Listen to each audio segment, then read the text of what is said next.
this could be us. So back to what I was saying. Could be us. Assalamualaikum warahmatullahi wabarakatuh. Kami dari kelompok 6 ingin mempresentasikan tugas bahasa Indonesia yang berhikayat yang berjudul Bahasa Indonesia Kota Surabaya. Saya Muhammad Firman Hidayatullah dan saya Supriyanto. Langsung saja, asal-usul Kota Surabaya. Dahulu di lautan luas sering terjadi perkelahian antara ikan hiu, sura dan buaya. Mereka berkelahiannya karena berbuat mangsa. Keduanya sama-sama kuat, sama-sama tangkas, sama-sama cerdik dan sama-sama ganas, sama-sama rakus. Sudah berkali-kali mereka berkelahi, belum pernah ada yang menang ataupun yang kalah. Akhirnya mereka mengadakan kesepakatan warga. Aku bosan terus-menerus berkelahi baya, kata Sura. Aku juga Sura. Apa yang harus kita lakukan agar kita tidak lagi berkelahi, tanya baya. Sura sudah punya rencana untuk perkelahiannya. Baya segera menyerah.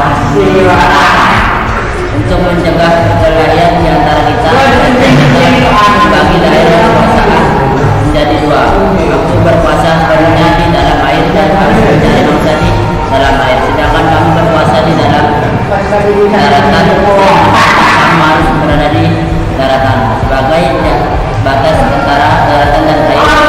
Batasnya yaitu tempat yang dicapai oleh air pada waktu pasang surut, kata Sura. Baik, aku setuju gagasanmu, itu kata Baya. Dengan adanya pembagian wilayah kekuasaan maka tidak ada lagi perkelahian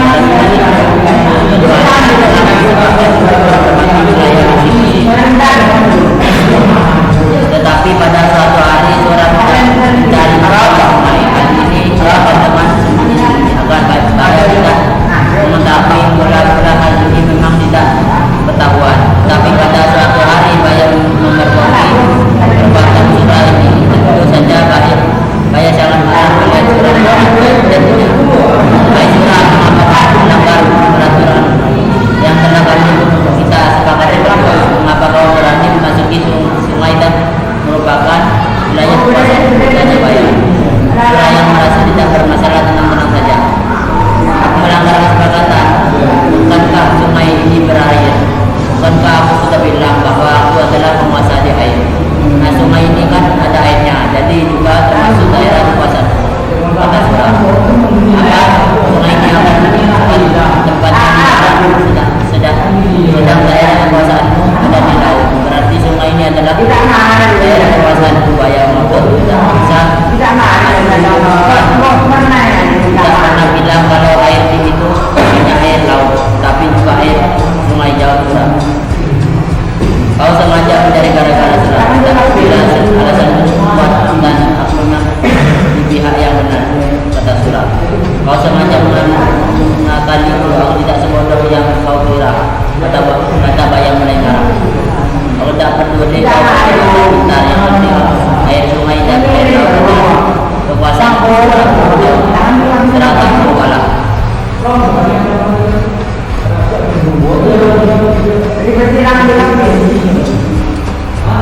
Karena tidak ada yang mau mengalah, maka pertempuran sengit antara ikan hiu dan buaya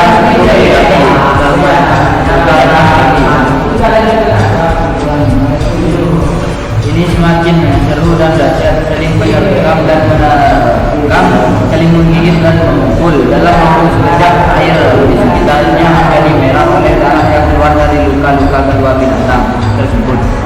Mereka terus bertarung mati-matian tanpa istirahat sama sekali. Dalam pertarungan dahsyat ini, Baya mendapatkan gigitan Sura di pangkal ekornya sebelah kanan. Selanjutnya ekornya itu terpaksa selalu membengkok ke kiri. Sementara Sura juga menggigit ekornya hingga hampir putus. Lalu Sura kembali ke lautan. Baya puas dapat mempertahankan daerahnya. Pertarungan antara ikan hiu yang bernama Sura dan buaya nama Baya ini sangat berkesan di hati masyarakat Surabaya. Oleh karena itu nama Surabaya selalu peristiwa ini. Dari peristiwa ini kemudian dibuat gampang dalam Surabaya, yaitu ikan hiu, dan buaya. Namun ada juga sebagai berpendapat di Surabaya berasal dari kata sura dan baya. Sura berarti jaya atau selamat, baya berarti bahaya. Jadi Surabaya berarti selamat menghadapi bahaya. Bahaya yang dimaksud adalah serangan tentara Tatar yang hendak menghukum Raja Jawa. Seharusnya yang dihukum adalah Kartanegara, karena Kartanegara sudah tewas terbunuh, maka Jaya Katuang yang disebut oleh tentara Tatar itu telah mengalahkan Jaya Katuang. Orang Tatar itu merampas harta benda dan puluhan gadis-gadis nanti untuk dibawa ke Tiongkok.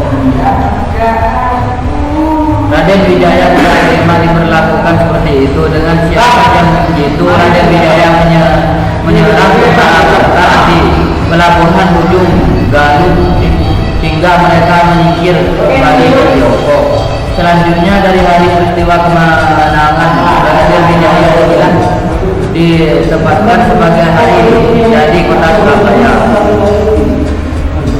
Surabaya seperti sudah ditakdirkan untuk terus bayar golak tanggal 10 November 1945 adalah bukti jati diri warga Surabaya, yaitu berani menghadapi bahaya serangan Inggris dan Belanda. Di zaman sekarang, setelah ratusan tahun dari cerita asal-usul Surabaya tersebut, ternyata pertarungan memperebutkan wilayah air dan darat terus berlanjut.